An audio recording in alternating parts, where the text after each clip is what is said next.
Chapter 40 of the Adventures of Ferdinand Count Fathom by Tobias Smollett. This recording is in the public domain.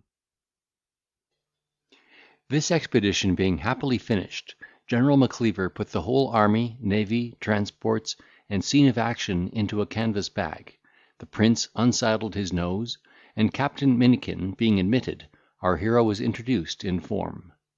Very gracious was the reception he met with from his majesty, who, with a most princely demeanour, welcomed him to court, and even seated him on his right hand, in token of particular regard.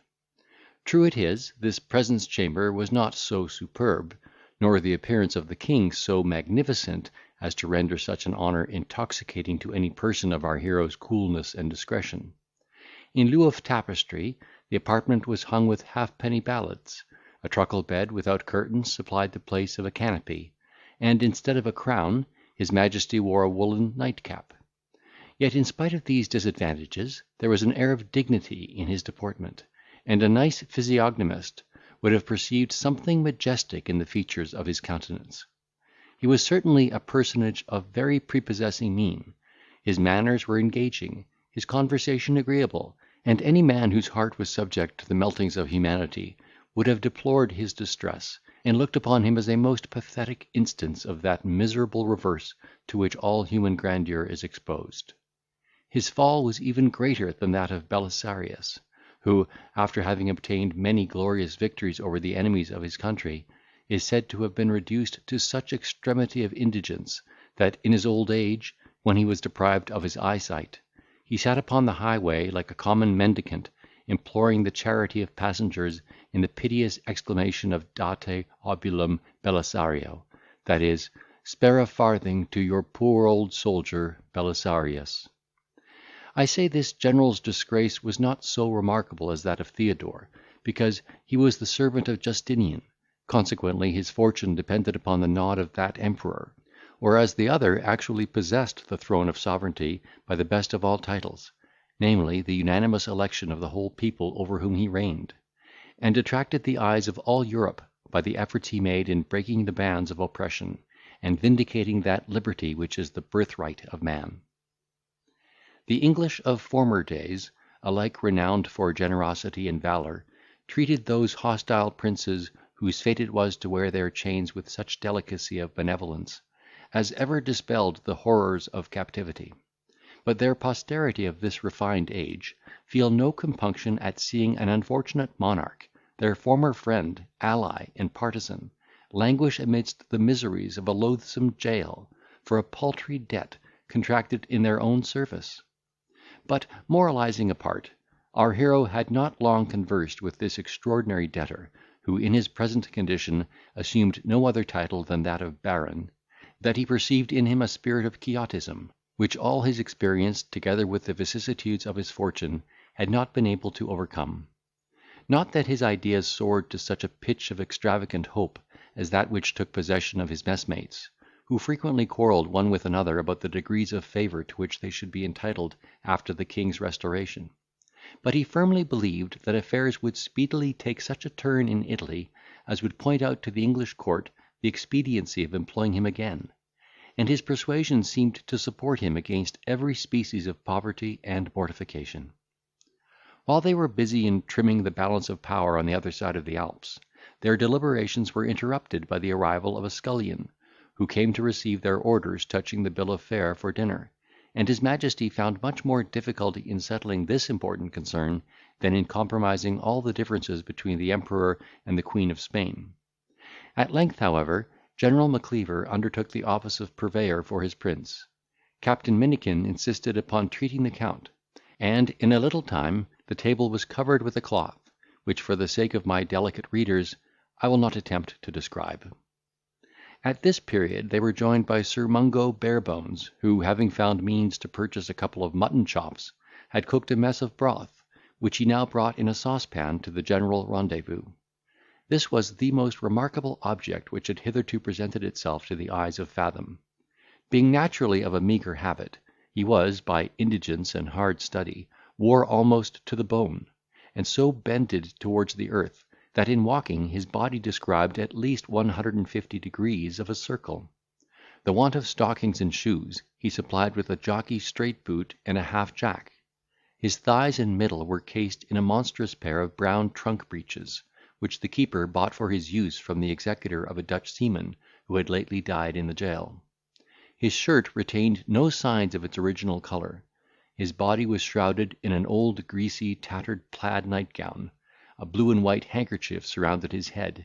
and his looks betokened that immense load of care which he had voluntarily incurred for the eternal salvation of sinners. Yet this figure, uncouth as it was, made his compliments to our adventurer in terms of the most elegant address, and, in the course of conversation, disclosed a great fund of valuable knowledge. He had appeared in the great world, and borne divers offices of dignity and trust with universal applause. His courage was undoubted, his morals were unimpeached, and his person held in great veneration and esteem. When his evil genius engaged him in the study of Hebrew, and the mysteries of the Jewish religion, which fairly disordered his brain, and rendered him incapable of managing his temporal affairs. When he ought to have been employed in the functions of his post, he was always wrapped in visionary conferences with Moses on the Mount. Rather than regulate the economy of his household, he chose to exert his endeavours in settling the precise meaning of the word Elohim;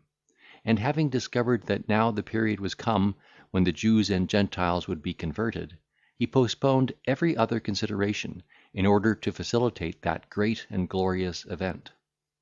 By this time Ferdinand had seen every member of the club, except the French chevalier, who seemed to be quite neglected by the society, for his name was not once mentioned during this communication, and they sat down to dinner without asking whether he was dead or alive.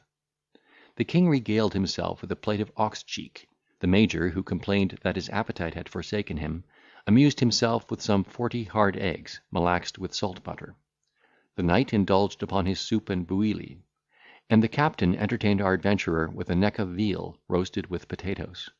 But before Fathom could make use of his knife and fork, he was summoned to the door, where he found the chevalier in great agitation, his eyes sparkling like coals of fire. Our hero was not a little surprised at this apparition, who, having asked pardon for the freedom he had used, observed that, understanding the Count was a foreigner, he could not dispense with appealing to him concerning an outrage he had suffered from the keeper, who, without any regard to his rank or misfortunes, had been base enough to refuse him credit for a few necessaries, until he could have a remittance from his steward in France. He therefore conjured Count Fathom, as a stranger and nobleman like himself, to be the messenger of defiance, which he resolved to send to that brutal jailer, that, for the future, he might learn to make proper distinctions in the exercise of his function. Fathom, who had no inclination to offend this choleric Frenchman, assured him that he might depend upon his friendship, and in the meantime prevailed upon him to accept of a small supply, in consequence of which he procured a pound of sausages, and joined the rest of the company without delay, making a very suitable addition to such an assemblage of rarities. Though his age did not exceed 30 years, his beard, which was of a brindled hue, flowed down, like Aaron's, to his middle. Upon his legs he wore red stockings rolled up over the joint of the knee. His breeches were of blue drab, with vellum buttonholes, and garters of gold lace, his waistcoat of scarlet, his coat of rusty black cloth, his hair, twisted into a ramillie, hung down to his rump, of the colour of jet, and his hat was adorned with a white feather. This original had formed many ingenious schemes to increase the glory and grandeur of France, but was discouraged by Cardinal Fleury, who, in all appearance, jealous of his great talents, not only rejected his projects, but even sent him to prison, on pretence of being offended at his impertinence.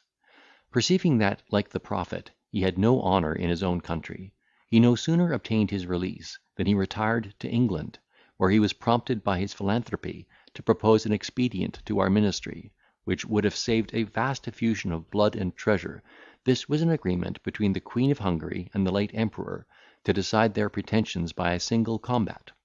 in which case he offered himself as the Bavarian champion. But in this endeavour he also proved unsuccessful. Then, turning his attention to the delights of poetry, he became so enamoured of the muse, that he neglected every other consideration, and she, as usual, gradually conducted him to the author's never-failing goal, a place of rest appointed for all those sinners whom the profane love of poetry hath led astray. Chapter 40.